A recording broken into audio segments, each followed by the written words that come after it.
اب کوئی اور رکاوٹ بظاہر نہیں ہے.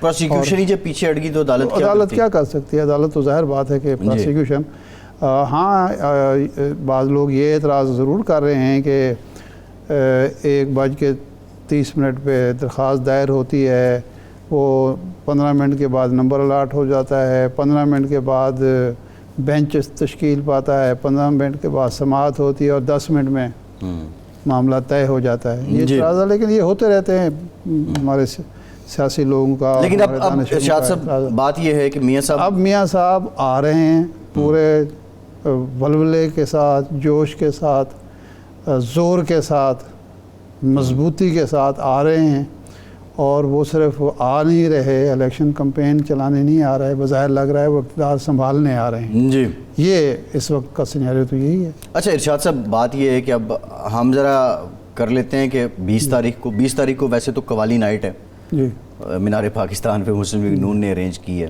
محفل سما ہے ان کی آمد سے قبل, تو چلیں بڑی اچھی بات ہے, لوگ جائیں گے, انٹرٹین ہوں گے. پوری طرح مسلم لیگ نون تیاریوں میں ہے. 10 لاکھ بندے, آپ کو پتہ ہے ایک سیاسی نعرہ ہے, 2 لاکھ بندے 4 لاکھ بندے بھی آ جائیں تو یہ بہت ہیں. نہیں بہت ایک اوور ویلمنگ رسپانس ہوگا میاں صاحب کے لیے. لیکن میاں صاحب نہ آئے تو پھر تو میں بس نہیں, اب بھی نہ آئے مطلب اگر اتنے سازگار حالات میں اتنا پیسہ بھی خرچ ہو رہا ہے, اتنی اٹیکشن بھی دی جا رہی ہے, محفل سما کا انعقاد بھی ہو رہا ہے, جنت کے ٹکٹ بھی تقسیم کیے جا رہے ہیں, سیدھے جنت میں جانا ہے نا, تو لوگ ممکن ہے آج کی جو ہوئی ہے سماعت ہوئی ہے وہاں بھی جنت کا شوق بھی ہو کہ بھئی ہم جو پیچھے رہ جائیں. دیکھیں 2 پہلو ہیں, ایک بڑا سنجیدہ پہلو ہے. میاں نواز شریف کی ذات سے تو لوگ بطور لیڈر پیار کرتے ہیں, ان کو پسند کرتے ہیں, مسلم لیگ کے لوگ پیار کرتے ہیں.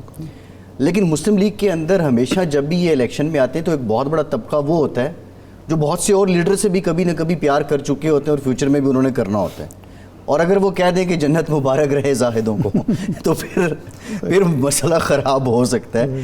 لیکن اب وہ ذاتی طور پہ جو کرزما ہے میاں صاحب کا, آپ کیا سمجھتے ہیں وہ بہت بڑا فیکٹر ہوگا ان لوگوں کو یہاں لانے میں, یا یہ جو انتظامات ہیں, جو اخراجات ہیں, پکوان ہیں, قوالی ہے, سپورٹ ہے, یہ بہت بڑا فیکٹر ہوگا کہ لوگ آئیں گے؟ اچھا میں ایک عرض کروں کہ میاں نواز شریف صاحب مسلم لیگ کے اندر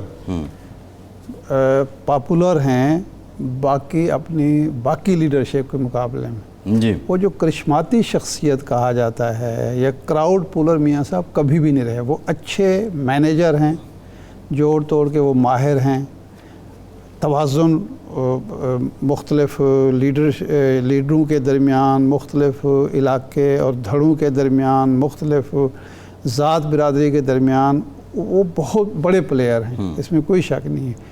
لیکن کرشماتی شخصیت جس طرح ذوالفقار علی بھٹو کی تھی یا بینظیر بھٹو کی تھی یا چیئرمین پی ٹی آئی کی تھے, وہ نواز شریف صاحب کبھی نہیں رہے. نہ تو وہ بہت اچھے سپیکر ہیں اور نہ ہی بہت اچھے وہ ایسے ہیں کہ ان کو دیکھنے کے لوگ امٹ پڑیں. وہ ہمیشہ لوگوں کو اکٹھا کرنا پڑتا ہے. جی یہ ایک چیز ہے, لیکن اس میں کوئی شک نہیں کہ وہ پاپولر رہے ہیں, اور اس کی 2-3 بڑی وجوہات تھیں. ایک تو یہ تھا کہ جو پیپلز پارٹی کے مخالفین تھے ان کو ضیاء الحق کے بعد ایک لیڈر ملا تھا, اور اس کے بعد انہوں نے جو ترقی کا, خوشحالی کا نعرہ دیا, جو ترقیاتی کام کیے, اس کی وجہ سے بھی وہ پاپولر ہوئے. پاپولیرٹی اور کرشماتی شخصیت 2 الگ الگ چیزیں ہیں. جی تو وہ پاپولر ایک حلقے میں ہمیشہ رہے ہیں.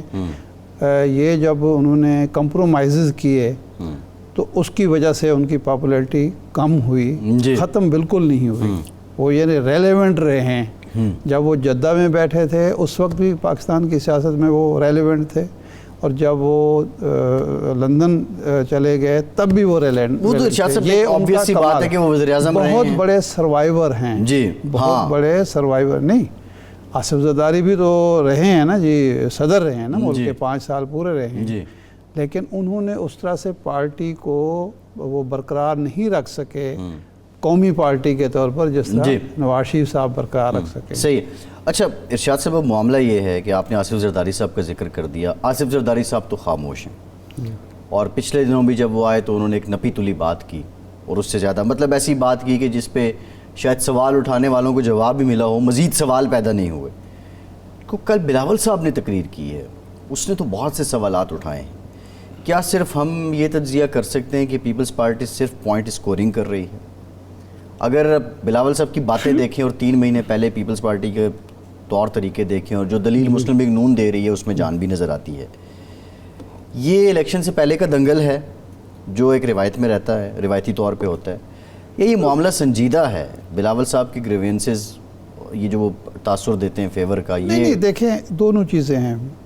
ایک تو اس میں کوئی شک نہیں کہ ایک پوائنٹ سکورنگ ہے اور ایک مخالفت برائے مخالفت ہے، کیونکہ دونوں معاملات میں پیپلز پارٹی متفق تھی. مردم شماری کے نتائج کے اعلان میں بھی پیپلز پارٹی کو کوئی اعتراض نہیں تھا، اور قبل از وقت اسمبلی تحلیل کرنے میں بھی کوئی اعتراض نہیں تھا. یہ بعد کی باتیں ہیں جو کچھ ہوئیں.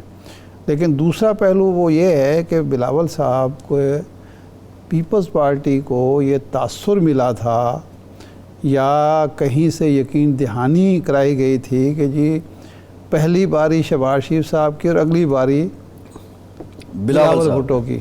اب وہ ظاہر بات ہے کہ بلاول بھٹو نے اگر ملک کا وزیر اعظم بننا ہے تو اس کے لیے ووٹ بھی چاہیے جی، اس کے لیے پورے ملک میں امیدوار بھی چاہیے، بہت سارے پاپڑ بیلنے پڑتے ہیں. اگر وہ کچھ نہیں ہے تو کیسے ہو سکتا ہے؟ دیکھیں اس میں تو ارشاد صاحب اور پھر انہوں نے اس وقت زرداری صاحب بہت اپنے آپ کو کائیاں اور وہ سمجھتے ہیں سمارٹ، وہ نہیں سمجھ سکے کہ نواز شریف صاحب جو ہیں وہ ان سے زیادہ سمارٹ ہیں. نواز شریف صاحب مل کر کھانے کے، یعنی کم از کم دوسری بڑی پارٹی جو ان کی حریف پارٹی ہے اس کو شریک اقتدار تو کر سکتے ہیں وہ، لیکن شریک اختیار وہ نہیں کر سکتے. اچھا شریک اختیار وہ خود چاہتے ہیں. صحیح ہے، بالکل ٹھیک ہے. اگر وہ اختیار شہباز شریف صاحب کو دینے کے لیے تیار نہیں ہے تو بلاول صاحب یا زرداری کو کیوں دیں گے؟ کس خوشی میں دیں گے؟ صحیح ہے. اب ارشاد سے معاملہ یہ ہے کہ پیپلز پارٹی میرے خیال کچھ اوور کانفیڈنٹ بھی تھی کہ وہ حصہ برائے جسہ سے آگے کا سوچ رہی تھی. شاید مطلب جسے سے ان کا یہ خیال تھا کہ یہ سب کچھ چونکہ مل جل کے جو ہوا ہے اور عدم اعتماد کی تحریک کامیاب ہوئی ہے، اس سے پہلے جو چیئرمین سینٹ کا ایشو ہوا ہے، اس سے پہلے جو بلوچستان میں تبدیلی آئی ہے، وہ اس میں زرداری صاحب کا بہت بڑا ہاتھ تھا. تو زرداری صاحب اور پیپلز پارٹی کے لوگ یہ بجا طور پر سمجھتے تھے کہ آگے بھی ہم اسی طرح سے کر سکتے ہیں، ہم ان سے زیادہ سمارٹ موو کرنے کی پوزیشن میں ہیں، لیکن زمینی حقیقتوں کے خلاف تو آپ نہیں وہ کر سکتے. اب دیکھیں پنجاب میں پچھلے 2013 میں ان کی حکومت ختم ہوئی نا، اور پریکٹیکلی تو شہباز شریف صاحب 2008 سے یہاں پہ تھے، تو پچھلے کئی سالوں سے حکومت نہیں تھی. لیکن جو کچھ تھا آٹے میں نمک کے برابر بھی وہ بھی 10 سالوں میں یہ ریٹین نہیں کر پائے پیپلز پارٹی کے. یہ تو ایک مسئلہ رہا. نواز شریف صاحب سے شاید یہ بھی ایک مسئلہ ہوگا ارشاد صاحب، بلاول صاحب کے جو شکوے ہیں وہ اس وجہ سے بھی آپ نہیں سمجھتے کہ ہو سکتے ہیں کہ نواز شریف قسمت کے اتنے دھنی ہیں کہ 2000 میں یہ باہر چلے جاتے ہیں تو واپس آتے ہیں تو لائم لائٹ میں سب سے بڑے لیڈر کے طور پہ یہ سامنے آتے ہیں، پھر وزیر اعظم بھی بن جاتے ہیں. اب یہ آ رہے ہیں تو لگ رہا ہے کہ نہیں وہ اس میں کوئی شک ہی نہیں ہے. جوڑ توڑ دیکھیں، جوڑ توڑ اور پاپولیرٹی بیک وقت برقرار رکھنا جو ہے وہ نواز شریف کی ایک بہت بڑی خوبی ہے. اس کے مقابلے میں زرداری صاحب جوڑ توڑ میں بہت ماہر ہوں گے، لیکن اتنی بڑی پارٹی کا ذوالفقار علی بھٹو کا اور پیپلز پارٹی کا جو حشر نشر ہوا اس کی ذمہ داری سے بھی وہ پہلو تہی نہیں کر. جی بالکل ٹھیک ہے. ایک بریک لیتے ہیں، بریک کے بعد دوبارہ حاضر.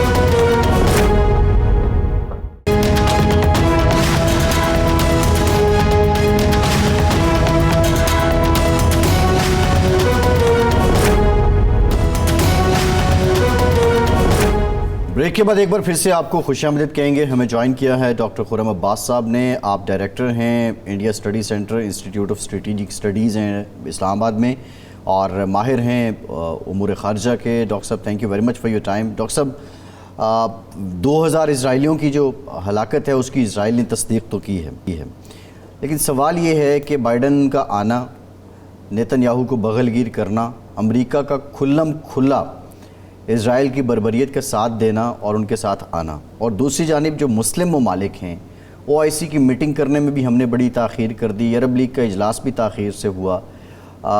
انفارچونیٹلی تاثر ایک تقسیم کا ہے مسلم کنٹریز میں، یہ کیوں ہے؟ تھینک یو سو مچ فیصل صاحب فار ہیونگ می آن دا شو۔ دیکھیں جو پریزیڈنٹ بائیڈن کا وزٹ ہے اسرائیل کا، اور اس کے بعد اگر آپ ان کی وہاں پہ پریس کانفرنس سنیں جس میں انہوں نے اس بات کا اعادہ کیا ہے کہ نہ صرف وہ اسرائیل کو سپورٹ کرتے ہیں بلکہ وہ واپس جا کر کانگریس سے مزید مالی اور جنگی امداد اسرائیل کے لیے بڑھانے کی بات بھی کریں گے، وچ مینس کہ اب اسرائیل کو نہ صرف زیادہ سپورٹ ملے گی مالی طور پہ بلکہ جنگی ساز و سامان میں بھی زیادہ مدد شامل ہوگی امریکہ کی۔ یہ ایک اوور آل کھلم کھلا جو انٹرنیشنل آرڈر ہے اس کا مذاق اڑایا جا رہا ہے، نہ صرف امریکہ کی طرف سے بلکہ ویسٹرن کنٹریز کی طرف سے۔ بائیڈن کی وزٹ کے فوراً بعد آج برطانوی وزیر اعظم رشی سونک بھی وہاں پہ موجود ہیں اسرائیل کے اندر، اور انہوں نے بھی مکمل اپنی سپورٹ کا اظہار کیا ہے اسرائیل کے لیے۔ دوسری طرف آپ نے بات کی OIC کے لیے، تو OIC کا جو اجلاس تھا اور بعد میں جو ایک کنڈمنیشن جو کہ آئی تھنک ہائیسٹ لیول پہ اسٹرانگسٹ ورڈز میں کنڈمنیشن تو کی گئی ہے، بٹ فیصل صاحب ٹو بی آنیسٹ باتوں سے ہڈیاں تو نہیں توڑی جا سکتی ہیں۔ اوور آل اگر دیکھا جائے تو صرف کنڈمنیشن کے ساتھ تو معاملات آگے نہیں چلیں گے۔ جہاں تک ابراہم ایکارڈز ہیں، اس میں 2020 کے بعد ایک امید یہ پیدا ہوئی تھی کہ شاید وہ کنٹریز جو UAE یا بحرین یا مراکش یا اس طرح کے جو کنٹریز جنہوں نے نارملائزیشن کی تھی اسرائیل کے ساتھ، وہ اپنا کردار ادا کر سکیں گے اگر فیوچر میں کوئی ایسا کانفلکٹ جنم لیتا ہے۔ لیکن اگر آپ ابھی ریسنٹلی دیکھیں تو یہ اس کے بالکل الٹ ہو رہا ہے، جہاں پہ عرب ممالک میں بھی اب اختلاف پایا جا رہا ہے۔ اس وقت ایک قطر محسوس ہو رہا ہے جو بہت ایکٹیولی اور بڑی خاموشی سے ڈپلومیسی پلے کر رہا ہے بٹوین اسرائیل اور حماس، اور اوور آل جو ابھی تک کوشش کی جا رہی ہے۔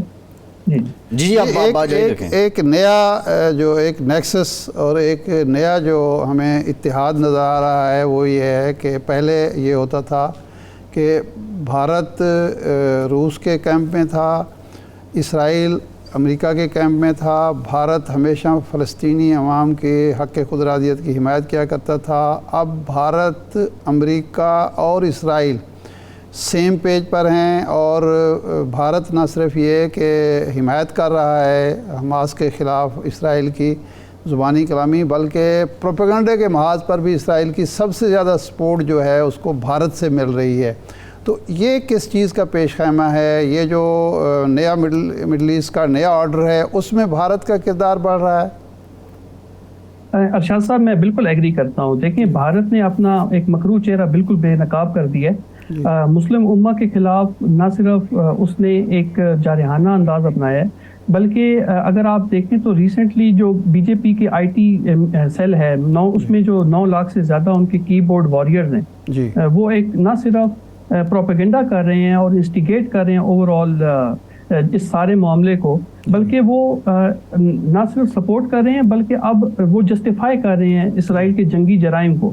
اور اگر آپ دیکھیں تو نہ صرف BJP کے جو لوکل لیول پہ سیاستدان ہیں وہ، بلکہ اوور آل سوشل میڈیا پہ جو اکاؤنٹس ہیں انہوں نے اسرائیلیوں کو اپنی بھرپور حمایت کا اظہار کیا ہے۔ غزہ میں جس دن 7 اکتوبر کو یہ کانفلکٹ شروع ہوا اس کے کچھ ہی گھنٹے بعد نریندر مودی نے ایک اپنے بیان میں نہ صرف اسرائیل کی حمایت کا اعادہ کیا بلکہ اس نے یہ بھی کہا کہ ہم ہر طرح سے اسرائیل کی سپورٹ کریں گے۔ یاد رکھیں کہ اسرائیل جو ہے وہ ہر سال $1 ارب سے زیادہ جنگی ساز و سامان مہیا کرتا ہے بھارت کو، تو ان کے آپس میں بڑے ایک گہرے تعلقات موجود ہیں۔ اور جی جی جی جی فرمائیں، آپ بات کریں، جاری جی رکھیں۔ کشمیر اور پیلسٹائن میں بھی اب دونوں ممالک کی مماثلت کافی حد تک نظر آ رہی ہے. صحیح۔ فار ایگزامپل سیٹلمنٹس کا ایشو ہے، جہاں پہ جس طرح سے ایتھنک کلینزنگ کی گئی ہے فلسطینیوں کی، اسی طرح کشمیریوں کی بھی ایتھنک کلینزنگ کی جا رہی ہے. لاکھوں ڈومیسائلز کا اجرا کیا گیا ہے ہندوستانیوں کو تاکہ وہ وہاں پہ آباد ہوں اور ایک نئی آبادکاری کے ذریعے کشمیریوں کو وہاں پہ مائنورٹیز میں لیا جائے. اسی طرح اگر آپ غزہ کو دیکھیں تو غزہ کو ایک جیل کا درجہ قرار دے دیا گیا، جہاں پہ نہ خوراک جا سکتی ہے، نہ پانی جا سکتا ہے، نہ ادویات جا سکتی ہیں. اور یہی حالت اس وقت آپ کو کشمیر میں بھی نظر آئے گی. تو ایک بڑی آپ کو مماثلت نظر آئے گی دونوں محاذوں پہ، کشمیر میں اور فلسطین میں. صحیح. اچھا، ماضی میں یہ ہوا کہ یاسر عرفات مرحوم جو تھے وہ بھی بھارت کے بہت گن گایا کرتے تھے. بعض مواقع پر تو یوں لگتا تھا کہ وہ پاکستان کے لیے بھارت کو ترجیح دیتے ہیں. کچھ ہمارے عرب ممالک نے بھی تجارت بھارت سے شروع کی اور کشمیر کے مسئلے پر بولنا بند کر دیا. تو اب کیا ہم فلسطینیوں کو اور عرب دوستوں کو یہ باور کرا سکتے ہیں کہ آپ اسرائیل، بھارت اور امریکہ کا جو اسلام دشمن یا مسلم دشمن رویہ ہے اس کی روشنی میں اپنے طرز عمل پر نظر ثانی کریں؟ شاہ صاحب، اس میں گزارش یہ ہے کہ جو ایک اوور آل نیشنل انٹرسٹ ہے، جس میں اقتصادی طور پر، معاشی طور پر، سماجی طور پہ اور سیکیورٹی لیول پہ، وہاں پہ تو ایک اسٹریٹجک ان کے معاہدے کافی زیادہ ہیں، جس میں آئل کی تجارت ہے، پھر اسپائسز ہیں، اس کے علاوہ اور جو مرچنڈائز ٹریڈ ہے وہ تو جاری رہے گی. لیکن ڈیفینیٹلی ایک فرق ضرور پڑے گا. جو انڈیا کی فورن پالیسی ہے وہ کمپلیکیٹ ضرور ہوگی. یاد رکھیں کہ جو عرب دنیا ہے وہ اس کے اندر ایک سینٹیمنٹ موجود ہے کہ بھارت نے پہلے بھی 2019 کے اندر مسلمانوں کے خلاف کافی ایک نفرت انگیز مہم شروع کی تھی، جس میں کرونا جہاد کے نام سے مسلمانوں کو نفرت انگیز اوور آل ایک مہم کا سامنا تھا. تو ڈیفینیٹلی سوشل لیول پر تو اس کا امپیکٹ جاتا ہے. اس سے ایک بات اور بھی کھل کر سامنے آئی ہے کہ پچھلے کچھ عرصے سے بھارت اپنے آپ کو ایک ثالث کے طور پر پریزنٹ کر رہا تھا مڈل ایسٹ کے اندر. بٹ ابھی آپ دیکھیں تو اس نے اپنا مکروہ چہرہ بے نقاب کر دیا ہے اور وہ کھل کر. ڈاکٹر صاحب قطع کلامی کی معافی، ایک بریک کے بعد جب واپس آئیں گے تو گفتگو کا سلسلہ یہیں سے جوڑیں گے. ہمارے ساتھ رہیے.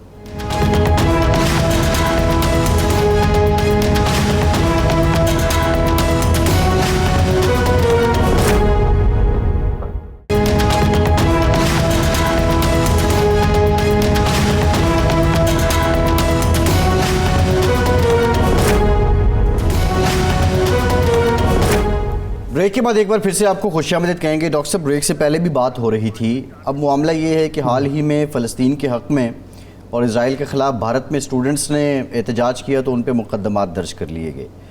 بھارت خود کو ایک سیکولر اسٹیٹ کلیم کرتا ہے جبکہ امریکہ خود کو ایک جمہوری ملک کہتا ہے. تو یہاں پہ جس طرح اسرائیل کی پشت پناہی ہو رہی ہے اور یہ سارے معاملات ہم بھارت کے اندر کے معاملات دیکھیں اور یہ جو ساری جنگیں ہیں، یہ تو ایک متشدد قسم کی اپروچ ہے. تو یہاں پہ وہ سیکولرزم کہاں رہ جاتا ہے، ڈیموکریسی کہاں رہ جاتی ہے؟ اسپتال میں بم مار کے 800 لوگوں کو جب شہید کیا جاتا ہے تو انسانی حقوق کہاں رہ جاتے ہیں؟ اور سب سے امپورٹنٹ بات، کیا یہ دوہرا معیار یا دوغلا پن دنیا انڈرسٹینڈ نہیں کرتی امریکہ کا اور بھارت کا؟ ڈیفینیٹلی فیصل صاحب، میں بیسیکلی اس کو کہتا ہوں کشمیری اور فلسطینی دونوں جو ہیں وہ they are the victims of double standards of the world. دونوں ممالک جو ہیں وہ اس وقت ایک وکٹمز بن چکے ہیں ڈبل سٹینڈرڈز کے. اگر یوکرین کا کرائسس دیکھیں تو دنیا کا اپروچ ٹوٹلی وہاں پہ ڈفرینٹ ہوتی ہے، لیکن اگر یہی کشمیری مسلمان یا فلسطینی مسلمان شہید ہو رہے ہوں تو وہاں پہ دنیا کا اپروچ ٹوٹلی ڈفرینٹ ہوتا ہے. آپ نے بات کی بھارت کے حوالے سے اور اس کے سیکولرزم کے حوالے سے. میں آپ کو یہاں پہ ایک انٹرسٹنگ فگر دے دیتا ہوں کہ 2019 کی ایک ویڈیو تھی جس میں انہوں نے ایک حماس کے ایک جو میزائل تھا وہ مس فائر ہو رہا تھا. جیسے ہی یہ آپ کا ہاسپٹل کا جو ابھی کرائسس آیا جس میں اسرائیل نے بمباری کی ہے ہاسپٹل کے اوپر غزہ میں، اور اس میں سینکڑوں جانیں شہید ہوئی ہیں وہاں پہ. تو اس کے بعد ان لوگوں نے اوور آل اسرائیل نے نہ صرف بلکہ بھارتی سوشل میڈیا نے بھی ایک مہم چلائی جس میں چنائی سے اور نیو دہلی سے اور ممبئی سے اکاؤنٹس جو ہیں وہ اس ویڈیو کو پرولیفریٹ کر رہے تھے جو کہ 2019 کی ویڈیو ہے اور جسٹیفائی کر رہے تھے بھارت کے اسرائیل کے جنگی جرائم کو اور کور کر رہے تھے کہ یہ غزہ میں حماس نے خود اٹیک کیا ہے ہسپتال کے اوپر. تو سیکولرزم تو آپ اگر دیکھیں تو پچھلے 10 سال کی مودی کی پالیسیز میں سیکولرزم آہستہ آہستہ اب ختم ہوتا جا رہا ہے, چاہے وہ کشمیر کی آرٹیکل 370 کی ایبروگیشن ہو, 35A کی ایبروگیشن ہو, یا CAA کا اجرا ہو, یا اس طرح کے باقی جو ایک اسٹرکچرل لیول پہ وائلنس کیا گیا ہو تاکہ کسی طریقے سے مسلمانوں کو اوور آل سوسائٹی کے اندر دبایا جا سکے.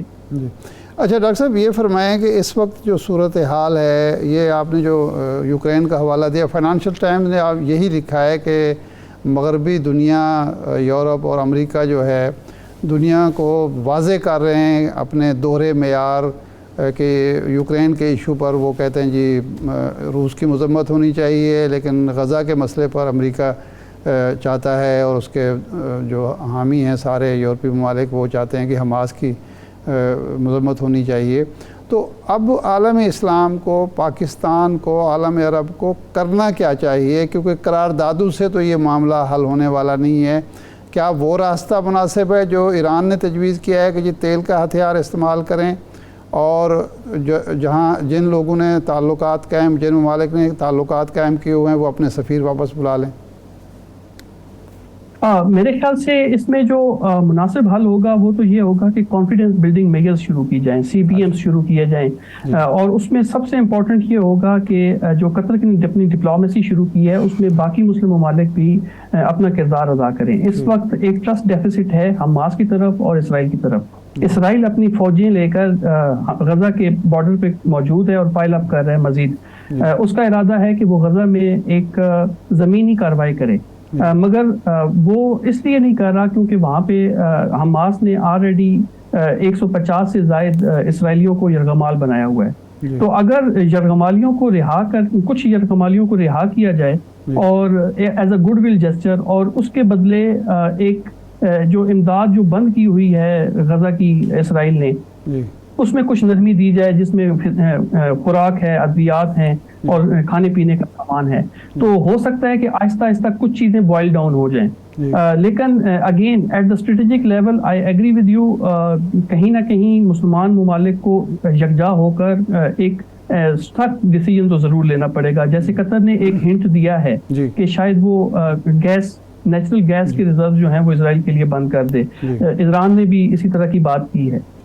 انہوں نے یورپ کے لیے کہا 7 اگست کو ہم 7 اکتوبر کو ہم واپس بھی چلے جائیں تو اس وقت کی صورتحال تھی کہ بمباری ہو رہی تھی, روزانہ کی بنیاد پر فلسطینی شہید ہو رہے تھے, مسجد اقصیٰ کی بے حرمتی ہو رہی تھی, وہاں جو کچھ ہو رہا تھا, بستیاں قائم ہو رہی تھی.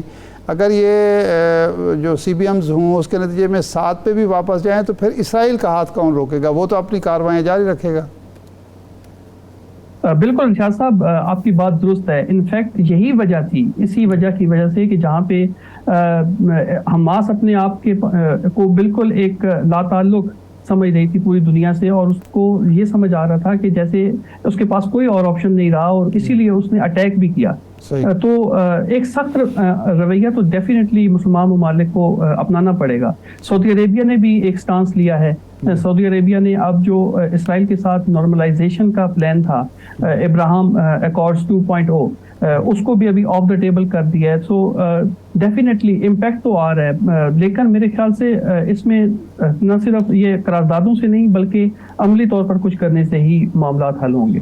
صحیح ہے. اچھا یہ بتائیے گا خرم صاحب کہ اب آپ نے سعودی عرب کا ذکر کیا, محمد بن سلمان کی جو آج کی سٹیٹمنٹ ہے وہ بڑی الارمنگ ہے. جاپانی وزیر اعظم سے ٹیلی فونک گفتگو میں انہوں نے کہا کہ صرف مڈل ایسٹ کا نہیں بلکہ دنیا کا امن تباہ ہو جائے گا. تو اگر یہ حالات کنٹرول نہ ہوئے تو ہم جو بات ہو رہی ہے کہ کسی تھرڈ ورلڈ وار کی طرف بھی جا رہے ہیں, یہ حالات اس طرف بھی جا سکتے ہیں. بالکل فیصل صاحب, اس میں یہ ہے کہ ایک ریجنل کانفلکٹ کی طرف تو ہم جا سکتے ہیں. اس میں آپ کو میں آپ کی توجہ دلانا چاہوں گا 2 سٹیٹمنٹس کی طرف. ایک جو IDF کے ترجمان ہیں کرنل پیٹر لرنر, انہوں نے کہا کہ اگر ہم غزہ کی طرف بڑھتے ہیں تو ہمیں حزب اللہ کی طرف سے حملے کا خدشہ ہے. دوسری طرف فارن منسٹر آف ایران نے بھی اسی طرف اشارہ دیا ہے کہ اگر غزہ کی طرف زمینی کارروائی اسرائیل کرے گا تو ڈیفینیٹلی ہم بھی اس کو مختلف محاذوں پہ سامنا کرنا پڑے گا, وچ مینس کہ شاید یہ چیزیں ایسکلیٹ ہوں فردر. جہاں تک آپ نے بات کی محمد بن سلمان کی, اور دیکھیں جاپان, ساؤتھ کوریا, اس طرح کے ممالک جن کی اکانومیز ہی بیسیکلی مڈل ایسٹرن آئل پہ چلتی ہیں, ان کو اس وقت بہت زیادہ فکر لاحق ہے کہ اگر یہ کانفلکٹ ایسکلیٹ کر گیا اور ریجن میں پھیل گیا تو ان کی اکانومیز اس میں ڈیفینیٹلی افیکٹ ہوں گی. تو ایسے کنٹریز کو بھی مسلمان ممالک کو اب ڈپلومیسی کے تھرو انگیج کرنا چاہیے کہ وہ کنٹریز بھی پریشر ڈالیں, نہ صرف اسرائیل کے اوپر بلکہ مغربی دنیا کے اوپر. یاد رکھیں کہ اس وقت جو ڈبل سٹینڈرڈز ہیں وہ نہ صرف امریکہ میں بلکہ پورے یورپ میں ہیں. میں آپ کو ایک ایگزامپل دیتا ہوں کہ اگر ایک قرآن کو اگر جلانے کے لیے فرانس کے اندر کہا جائے تو وہاں پہ وہ کہتے ہیں اس کو فریڈم آف اسپیچ, لیکن دوسری طرف اگر فلسطینیوں کے حق میں آپ مظاہرہ کریں گے تو یہ ایک کرمنل ایکٹ انہوں نے نافذ کر دیا ہے. تو ڈیفینیٹلی جب تک یہ مسلمان ممالک اپنے تیل کا ہتھیار یا گیس کا ہتھیار استعمال نہیں کریں گے تو ڈیفینیٹلی یہ چیزیں کنٹرول میں نہیں آئیں گی. جی ٹھیک, بہت شکریہ ڈاکٹر خرم عباس صاحب آپ کا, آپ ہمارے ساتھ موجود تھے. ارشاد صاحب, اب یہ حالات اس طرف ہیں, یہ بات ڈاکٹر صاحب نے بھی کی ہے, لیکن اصل میں مسئلہ تو یہ ہے کہ مسلم ممالک کے تیل کا ہتھیار یا گیس کے ہتھیار کی ہم جب بات کرتے ہیں تو ایک انٹرا جو سی بی ایم ہے ود ان مسلم کنٹریز, کیا اس کی ضرورت بھی نہیں ہے؟ کیونکہ یہ بھی تو مسلم کنٹریز میں ایک ہے کہ اگر کسی بات پہ اتفاق ہو بھی جائے تو ہو سکتا ہے کہ کوئی ملک اس طرح اس پالیسی کو, ابھی حالیہ دیکھ لیں یو اے ای کا جو ہے معاملہ کہ وہ ان کے امریکن جہاز آ کے وہاں کھڑے ہوئے سارا, تو باہمی جو اعتماد کی فضا ہے مسلم ممالک میں, آپ نہیں سمجھتے کہ پہلے اس کو بلڈ کرنا ضروری ہے؟ دیکھیں, مسلمان ممالک نے, اقوام نے یا مسلم قوم نے بحیثیت قوم امت دیکھا جائے جب بھی اچیو کیا ہے اپنے اتحاد سے کیا ہے, اور جب بھی لوز کیا ہے, جب بھی نقصان اٹھایا ہے اپنی نا اتفاقی سے کیا ہے. کون سا ایسا گول ہے جو مصر نے, اردن نے یا کسی مسلمان ملک نے اپنے طور پر اپنی ڈپلومیسی کے زور پر وہ اچیو کیا ہو؟ کبھی بھی نہیں ہوا. ہاں, جب یہ اکٹھے ہو جاتے ہیں کسی ایشو پر تو ان کو کچھ نہ کچھ حاصل ہو جاتا ہے. تو یہی چیز اصل میں بتانے کی ہے, ایک دوسرے کے ساتھ ڈسکس کرنے کی ہے کہ بھائی لوگوں, اگر ایک ایک کر کے مرنا ہے تو پھر مرتے جاؤ. کیونکہ اسرائیل جب کارروائی کرتا ہے تو وہ یہ نہیں دیکھتا کہ یہ فلسطینی ہیں, یہ افریقی مسلم ہیں, یہ عرب مسلم ہیں, یہ گلف کنٹریز ہیں, یہ پاکستانی ہیں, یہ اجمی ہیں, یہ تو نہیں دیکھتا. وہ تو سیدھا دیکھتا ہے کہ یہ مسلمان ہیں. امریکہ بھی آپ دیکھیں نا, امریکہ بلنکن نے کھل کر کہا, اس کے اپنے یہودی ہونے کا اعلان کیا. جی ٹھیک ہے نا جی.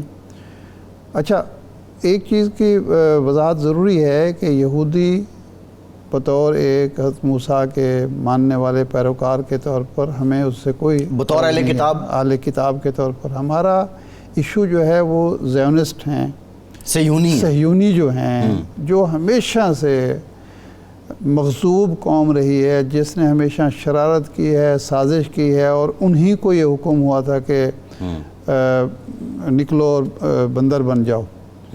یہ قرآن مجید میں جو حکم ہوا یہ انہی لوگوں کے لیے تھا کہ تم شرارتوں سے باز نہیں آئے, جنہوں نے اللہ کی نعمتوں کو ٹھکرایا, اللہ کے انبیاء کو قتل بھی کیا, اللہ کے انبیاء کے خلاف سازشیں بھی کیں, اور حضور علیہ السلام کے خلاف بھی, اور اس کے بعد بھی مسلمانوں سے ان کا بغض جو ہے اچھا وہ کرسچنز کے بھی خلاف ہیں. یہ بات نہیں ہے کہ صرف ہمارے, جس طرح انڈیا والی مثال ہاں, جو انڈیا کی مثال ہے وہی اسرائیل کی مثال ہے کہ انڈیا میں یہ نہیں ہے کہ جس طرح وہ مسلمانوں کے کشمیریوں کے خلاف ہیں, وہ مسلمانوں کے خلاف ہے, صرف مسلمانوں کے خلاف نہیں ہیں, وہاں بدھوں کے ساتھ بھی وہی سلوک ہوتا ہے, وہاں کرسچن کے ساتھ بھی وہی سلوک ہوتا ہے, جو دوسرے لوگ ہیں مذاہب کے لوگ ہیں ان کے ساتھ بھی وہی سلوک ہو رہا ہے, اور یہی کچھ اسرائیل میں ہو رہا ہے اور اسرائیل کر رہا ہے دنیا بھر میں.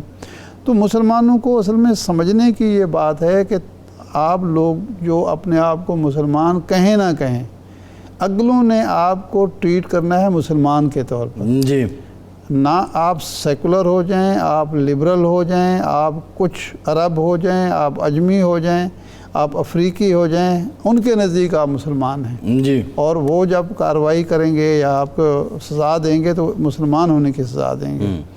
تو یہ چیز اگر ہماری جو ہوا کیا ہے کہ جب یہ تقسیم ہوئی خلافت عثمانیہ اور حصے بکھرے ہوئے، تو اس کے بعد ان کو دو چیزیں پیدا کی گئیں۔ لیڈرشپ اسی بیشتر، سارے نہیں، بیشتر اسی ذہن کی تھی جس ذہن کی کو وہ چاہتے تھے کہ اس طرح کے ہوں، چنانچہ عوام اور لیڈرشپ کے درمیان ایک ہمیشہ مناقشہ رہا، خلیج رہی۔ عوام کی سوچ کچھ اور ہے اور لیڈرشپ کی کچھ اور ہے، وہ مفادات کا مسئلہ بھی ہے سارا۔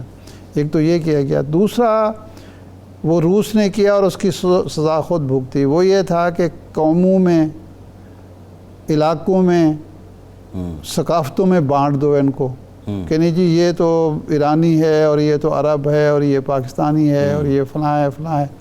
اچھا، اس کا ایک احساس اب عوام کی سطح پر تو یہ بیدار ہو چکا ہے، شعور بیدار ہو چکا ہے کہ نہیں جی نہیں، ہم مسلمان ہیں اور ہمیں سزا بھی اسی چیز کی مل رہی ہے۔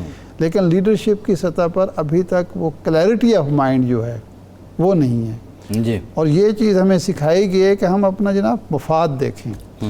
وہ بھائی مفاد ہم دیکھیں تو اگلے بھی اپنا مفاد دیکھیں نا، اگلے تو اکٹھے ہو جاتے ہیں۔ امریکہ میں ایک بہت بڑی لابی یہ باور کرا رہی ہے کہ جناب یہ سازشی لوگ ہیں، ہماری معیشت پر قبضہ کیا ہوا ہے، لیکن وہ تو ماننے کے لیے تیار نہیں ہے۔ صحیح، بالکل وہ تو اسرائیل کے ساتھ ہے، اسرائیل جو بھی کرے گا۔ آج تک امریکہ نے کسی اسرائیلی ایکٹ کی، جب صبرا شتیلا میں اس نے مظالم کیے تھے، کیمپوں کو آگ لگائی تھی، اس وقت امریکہ بولا تھا، امریکہ اسرائیل کے ساتھ تھا۔ بالکل ٹھیک ہے۔ بھارت جو کچھ کر رہا ہے، امریکہ کبھی بولا وہاں انسانی حقوق نہیں ہے، وہ کوئی ارشاد صاحب بالکل ٹھیک۔ ایک بریک لیتے ہیں، بریک کے بعد جب آئیں گے تو مزید گفتگو ہمارے ساتھ رہے۔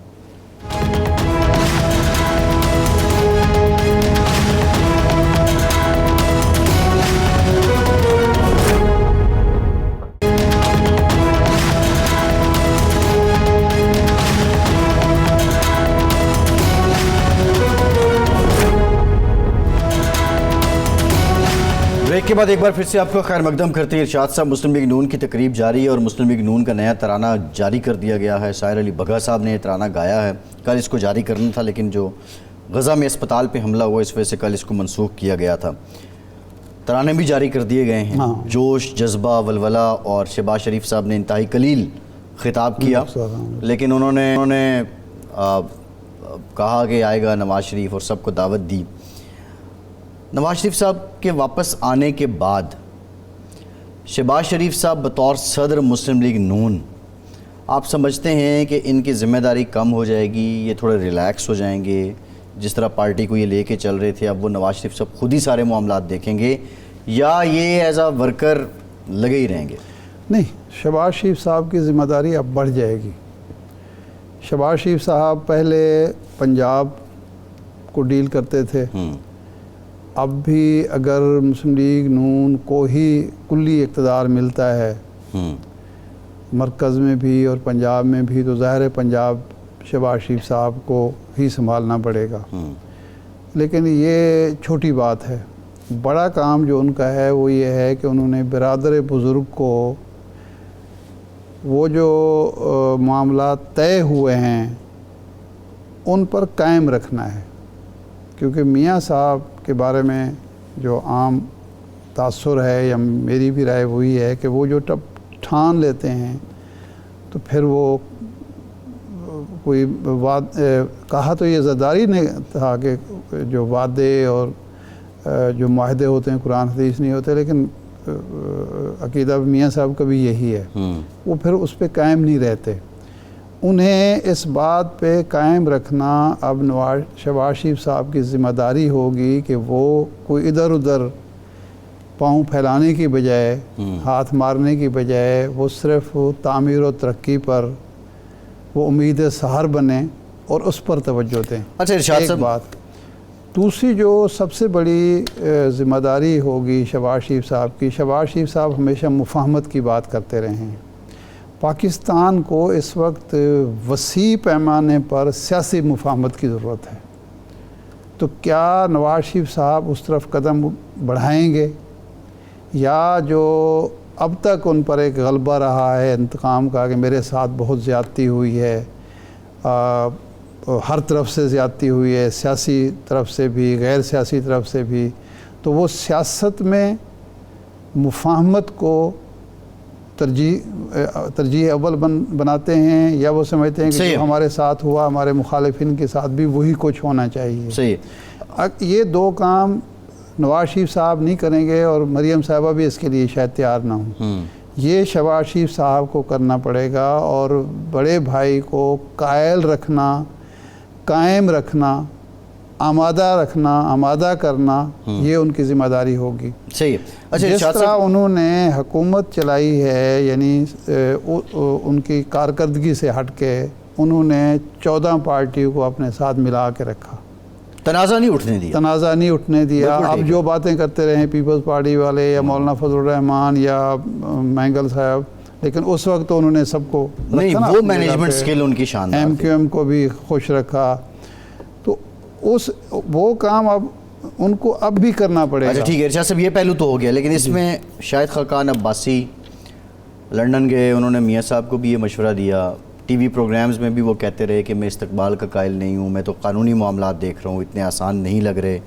اب میاں صاحب کو ضمانت مل گئی ہے، اور وہ جو گروپ شاہد خاقان عباسی، مفتاح اسماعیل، ایک دو ان کے اور ہم خیال لوگ، آئی تھنک وہ تو اب نواز شریف صاحب کی واپسی کے بعد بے معنی ہوگی ہے نا، اس پہ بات ہی بالکل، مطلب وہ اب شاہد خاقان عباسی کو جماعت بنا بھی لیں، اور میاں صاحب بھی اس بات کو نہیں بھولیں گے کہ میری صاحبزادی کے ساتھ جو رویہ اختیار کیا، اور جس طرح کی تقریریں وہ اسحاق ڈار کے خلاف مفتاح صاحب کرتے رہے اور جناب شاہد خاقان عباسی سنتے رہے، وہ اس بات کو نہیں بھولیں گے۔ اچھا، یعنی آپ یہ کہہ رہے ہیں کہ مسلم لیگ نون میں ہم یہ سمجھیں کہ شاہد خاقان عباسی کی وہ قدر و منزلت اب نہیں نظر آئے گی؟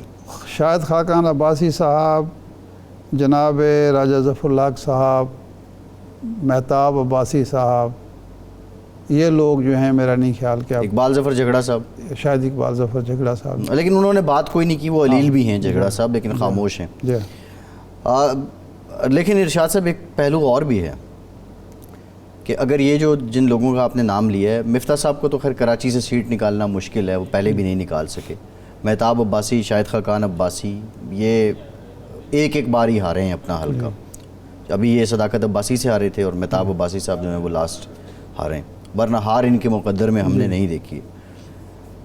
کیا یہ اپنا حلقہ بچانے کے لیے، کیونکہ حقیقت یہ ہے کہ نون لیگ کی ٹکٹ پہ اس حلقے سے یہ سیٹ نہیں نکال سکتے تھے، اگر جو حالات تھے نا وہاں پہ حکومت لینے سے پہلے بھی یہ وہ سیٹیں تھیں، تو ہو سکتا ہے یہ اپنی کانسٹیچوئنسی پالیٹکس بچا رہے ہیں اور کل کو جیت کے سیٹیں یہ میاں صاحب قبول فرمائیں۔ نہیں، جب اگر یہ ان کو ٹکٹ نہیں ملے گا یا ان کو پیچھے دھکیل دیا جائے گا، تو میرا نہیں خیال کہ یہ پھر ٹکٹ اپنا سیٹیں اگر جیت جاتے ہیں کسی طرح بھی، تو پھر یہ ادھر آئیں گے، کوئی اور اپنا راستہ اختیار کریں گے۔ اس طرح نہیں ہے، یا تو یہ رہیں گے یا نہیں رہیں گے۔ یہ وہ دور گزر گیا جو 2002 میں شیخ رشید صاحب نے ہاتھ کیا تھا، لیکن اس کے بعد یہ ہوا کہ جب وہ جیت گئے تو انہوں نے بڑی کوشش کی نواز شریف صاحب پارٹی میں جانے کی، لیکن مجھے یاد ہے کہ مجید نظامی صاحب نے انہوں نے کہا نہیں جی بس آپ ان کو کہیں گے ادھر ہی رہیں، صحیح، بالکل ساتھ ہی رہیں۔ بالکل ٹھیک ہے۔ ارشاد صاحب پروگرام کا ٹائم ختم ہو گیا، آپ کا آج کے پروگرام سے اتنی اجازت دیجیے۔